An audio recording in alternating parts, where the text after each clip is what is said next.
Namaste, Jai Hind, and welcome to a conversation I've been waiting to have. It's the first interview. It's a CNN News 18 mega exclusive here with somebody who until recently was Bharat's longest serving diplomat. He was in the thick of the action as the ambassador, Bharat's ambassador to Canada. And the Canadians loved him so much that they declared him a persona non grata. So Sanjay Kumar ji, namaste. Namaskar. Thank you very much. Thank you for this for your time. But this persona non grata, how did this happen, sir? And did you ever envisage that under the Trudeau administration things will come down to this level, the Indo-Canadian relations? Generally speaking, countries don't declare each other's ambassadors as persona non grata. That's an unwritten law or rule, I would say. They will just hint you if they are uncomfortable with you, and you'll ask your government to withdraw you from there. In my own recollection, this has not happened very often in the history. In my own recollection, this is the first time that a serving ambassador of India anywhere abroad had been declared persona non grata. So that came to me as surprise as well. I didn't expect it at all. But you must have done something right for Bharat. See, that the Canadians did not like. As far as I am concerned, I thought I did my duty of defending India's interest in Canada and also promoting India's interest in Canada. I would have irked the Canadian establishment of the time because I saw their close nexus with anti-India elements at that particular point of time. And I was able to raise my voice against that. That might not have been liked by the establishment there.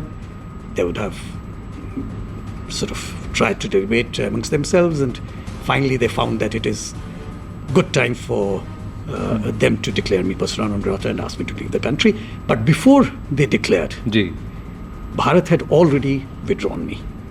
So I came here not as an ambassador who was expelled from there, as they generally tell to the media, but as an ambassador who was recalled back by his own government.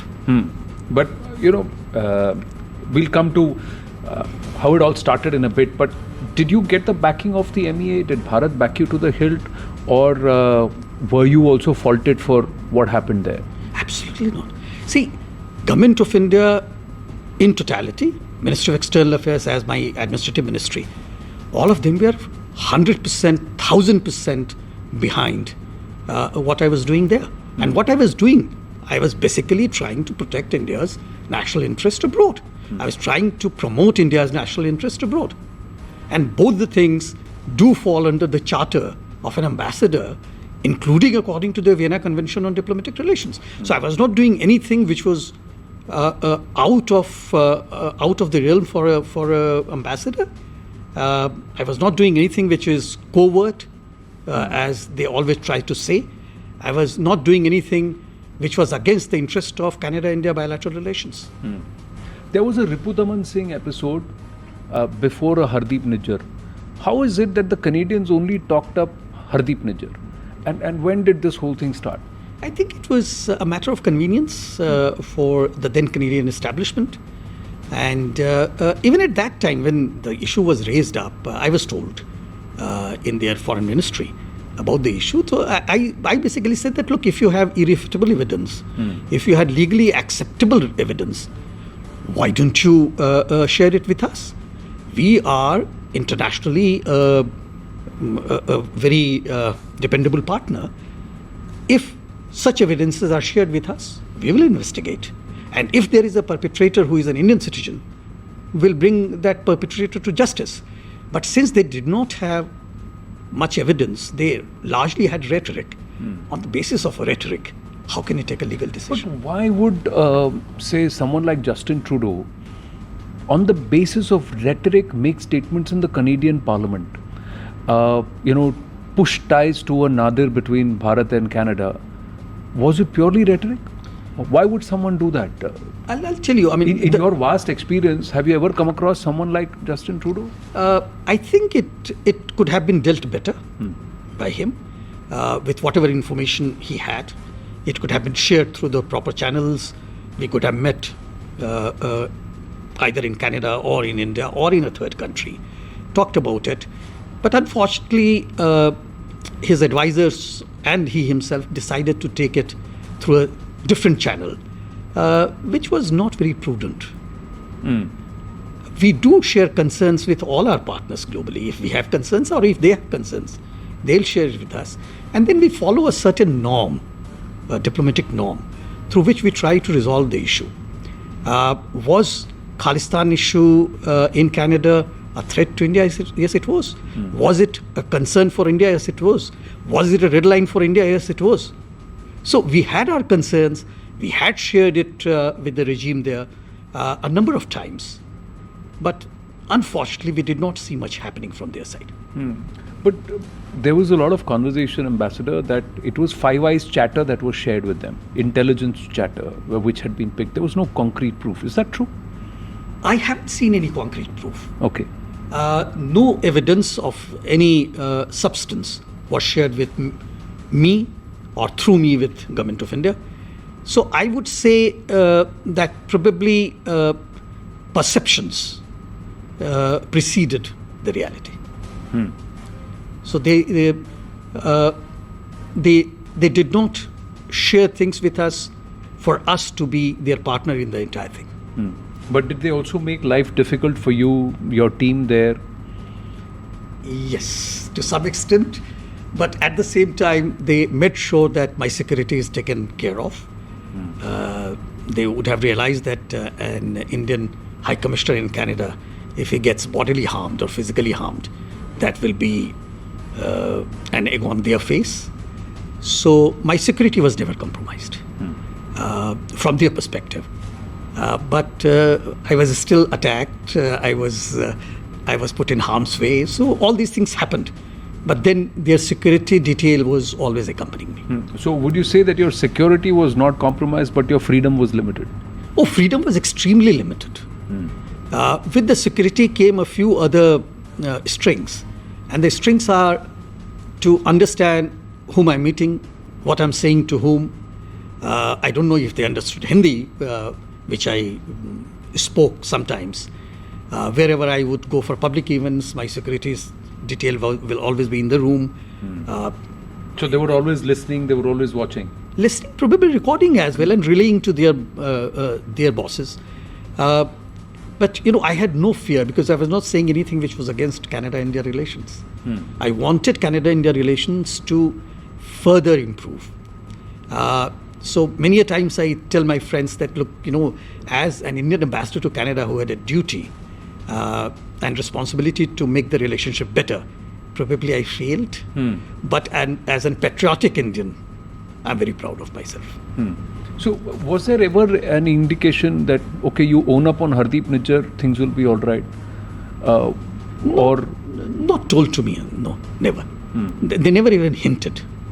And as far as I'm concerned, I always told them to very, very senior officials, including their security apparatus, that listen, if you have evidence, I will speak to my interlocutors in the Government of India to take those evidence seriously and investigate. But they have to be serious evidence, legally acceptable, as well as irrefutable. But tell me, Ambassador, why only Hardeep Nijjar? Why didn't Justin Trudeau ever pick up Ripudaman Singh being neutralized, or a Karima Baloch being neutralized, or that Chinese national who was neutralized? There were a lot of people asking questions how the Chinese are operating in Canada.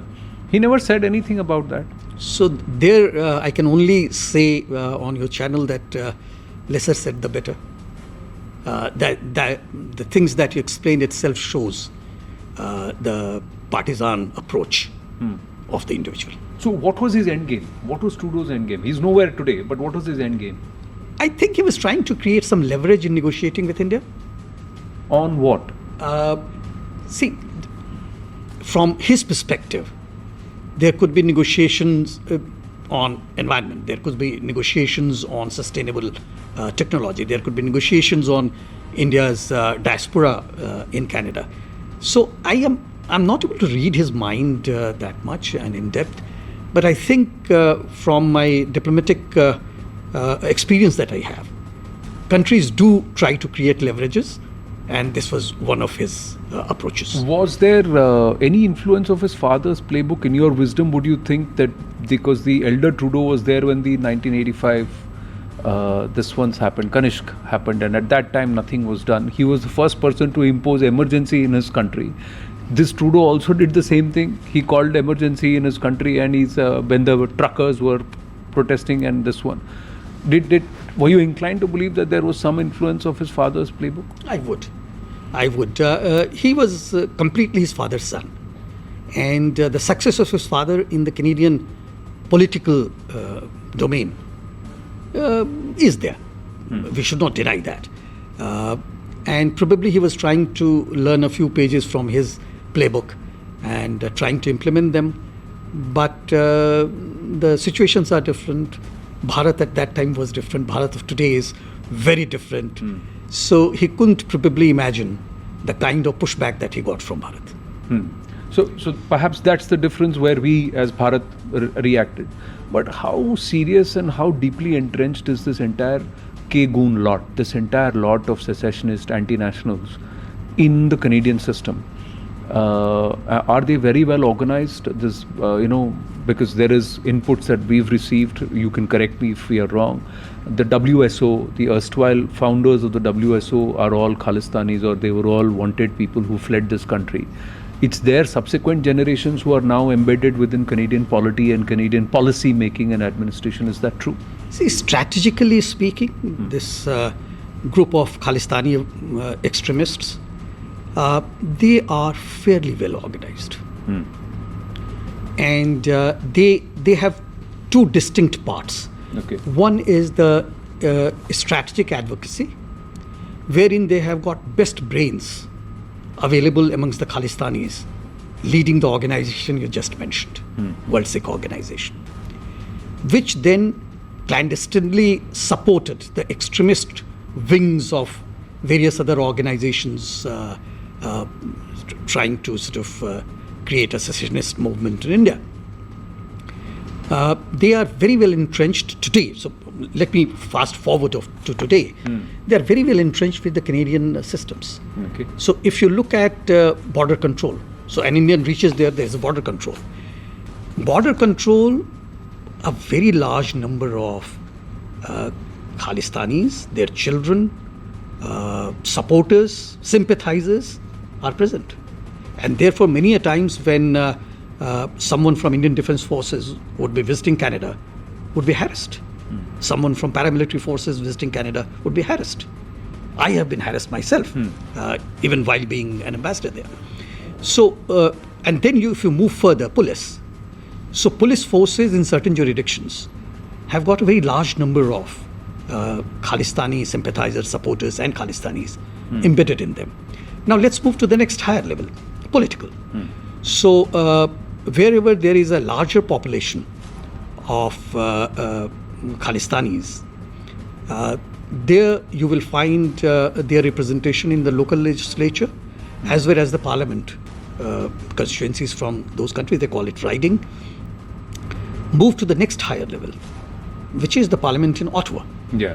Parliament in Ottawa, when I was there were 19 of Indian origin parliamentarians there. I can safely count 9 of them being Khalistani. So nearly 50%. 50%. At any point, did you feel that it was perhaps somebody else also controlling Justin Trudeau's intentions or his behavior beyond the shores of Canada? Was there involvement of a certain deep state? Because the intelligence provided was Five Eyes, right? And we know who controls the Five Eyes. I haven't seen it visibly. Deep state itself is a cliche, so I will not get into that. That cliche was first introduced to me when I was in Turkey. So I understand the connotation, but I don't think deep state is something I agree with. There could be looking the other way by the institutions or the political establishment. But deep state is something which... Well, you've served in many countries where this deep state or these elements are involved, be it Sudan, Turkey, China. So again, let's talk geopolitics a little, Ambassador, because you're also now chairing RIS. So, where is the world headed to, and where is Bharat's space? There is Trump's tariffs.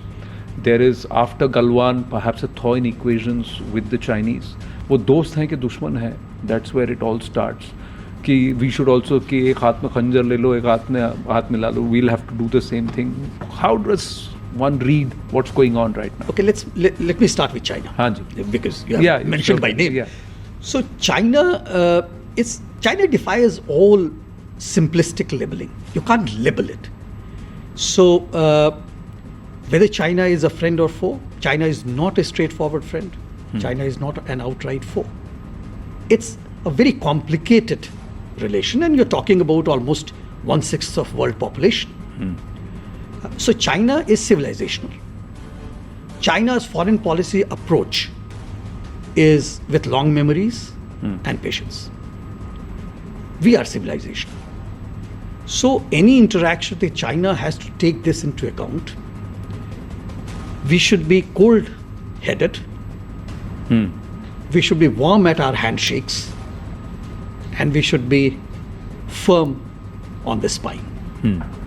So these are the threefold approaches to China to make us better cooperators. Cooperators. Okay. So you're neither friends or foes. It's just that we've got to cooperate. See, with China, you have contestations. Yeah. Undoubtedly. So you have contestations on borders. You have contestations on technology. Then with China, you can cooperate on development banks. You can cooperate on climate change. You can cooperate on BRICS agenda. You can cooperate on SOE. So there are areas of cooperation. And then you can compete with China on various other things. So we should contest when we must. We should compete where we can.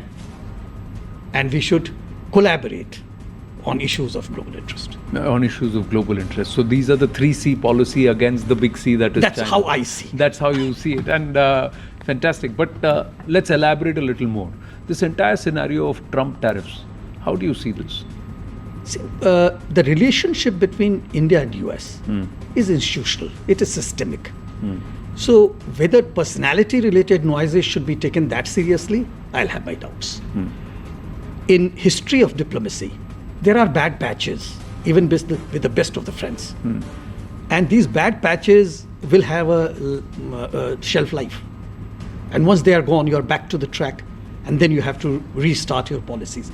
So I would say tariff is important, but it is not existential threat to India. Existential threat to India. It is not. So you think something similar that happened with Canada will happen with America, where diplomatic ties came to a nadir, but business boomed by $20 billion?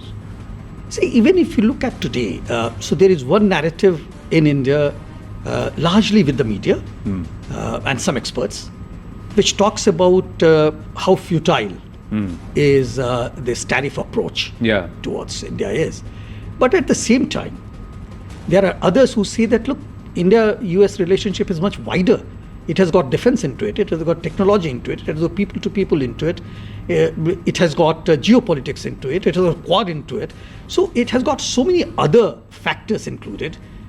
Let's not let the tariff issue itself dominate our relationship for future. Contrary to Hong Kong and Singapore, which are, maybe smaller than Goa in size or smaller than Delhi in size, Delhi and the NCR. We are a nation of 1.4 billion people, and there are a lot of aspirations, and time is of essence. China is way ahead of us. We are playing catch up on a lot of us. So amidst all that, to have these geopolitical fluxes, is that not going to push us back? Are we still on target? That's the question. See, my understanding is that geopolitical sand will keep shifting. It has always shifted in the past. It will keep shifting in the future. How strongly are we moved to our own strength will define ourselves. You can give me a beautiful package to sell, but if inside the package there is a brick, I can't sell it. So first we have to make ourselves strong. Only then we'll be able to sell the products that we produce. And that is, I believe, the direction in which the country is moving, wherein we are trying to create our own strengths in quality, in numbers, in supply chains, in trade teeth, if I can say so, in technologies, so that tomorrow we are able to emerge as the leading player in the world in many of these fields. You talked about catching up game. Yeah. See, if you remember China of 1980s, it was doing catching up game with the US. Even today, in many areas, it's still doing catching up game with the countries which have advanced technologies. So that always happens in geopolitics. There will be some country which will be more advanced than you. There will be some economy which will be more advanced than you. If there are learnings to be taken from that society, that country, that ecosystem, we should learn that, contextualize it to the Indian conditions, and then deploy. My final question, amazing conversation, and we should have more, but time is of essence. 36 fantastic years as a diplomat serving Bharat. Did the last 6 months spoil it all? Not really. See, I did 36 years, 11 months, 14 days. So almost 37 years. When I came back, I was still able to contribute to the thinking of the government of India on a few ideas and areas. And thereafter, from January the 7th, I was appointed as the chairman of the RIS, which is Research and Information System for Developing Countries. I have to fill in very large shoes. The shoes included Dr. Manmohan Singh. The shoe included K.C. Pant and Arjun Sen Gupta and Ambassador Shyam Sharan, Ambassador Hardeep Puri, Ambassador Mohan Kumar. So very large shoes. All of them were very competent. I'm still trying to catch up. So therefore, full time at RIS. I'm unlearning a few things. I'm learning a lot more. I'm trying to contribute to the government of India policy making as much as I can. I have done 6 policy briefs for the government of India. They are under consideration by various ministries and departments. I hope to contribute to the growth and development of our Bharat. तो कभी ये thought नहीं आया, perhaps while you're boarding the flight back to Delhi, कि सब कुछ सही जा रहा था, ये ट्रूडो ने खेल बिगाड़ दिया? On the lighter side, yes. ये हमेशा आता था क्योंकि मैं चाहता था वहाँ पर और कुछ करना, जो अपनी डायस्पोरा थी उसको और एंगेज करना, जो वहाँ के बिजनेसेस थे उनको और ज़्यादा एंगेज करना. लेकिन एक सेटिस्फैक्शन लेकर मैं वापस आया कि जब मैं वहाँ गया था उस समय कनाडा का फॉरेन पोर्टफोलियो इन्वेस्टमेंट भारत में 74 बिलियन कैनेडियन डॉलर्स था, 55 बिलियन अंदाजन US डॉलर्स. और जब मैं लौटा लगभग 2 साल के बाद तो वो 95 बिलियन कैनेडियन डॉलर्स था. तो 21 बिलियन कैनेडियन डॉलर 2 साल में, अगर उसमें मेरा बिल्कुल छोटा भी कंट्रीब्यूशन था. So I have. No, that's fantastic. Then तो you should have said, अरे थोड़ा और लड़ लेते भाई. भारत ने मैं तो लड़ने को तैयार था, वो मुझको रहने देने को तैयार नहीं थे. No, but we'd like to have you here. आप यहाँ जितना चाहे रह सकते हैं हमारे स्टूडियोज में भी and हमारे network. Thank you so much, and may you continue to serve Bharat like you've so ably done all these very years. Thank you so much. Thank you so very much. Thank you. Namaste. Thank you very much. With that, it's a wrap of this edition of The Right Stand, coming to you live from the CNN News 18 Primetime Studios, presented by Schneider Electric Smart Home Solutions. Bye for now.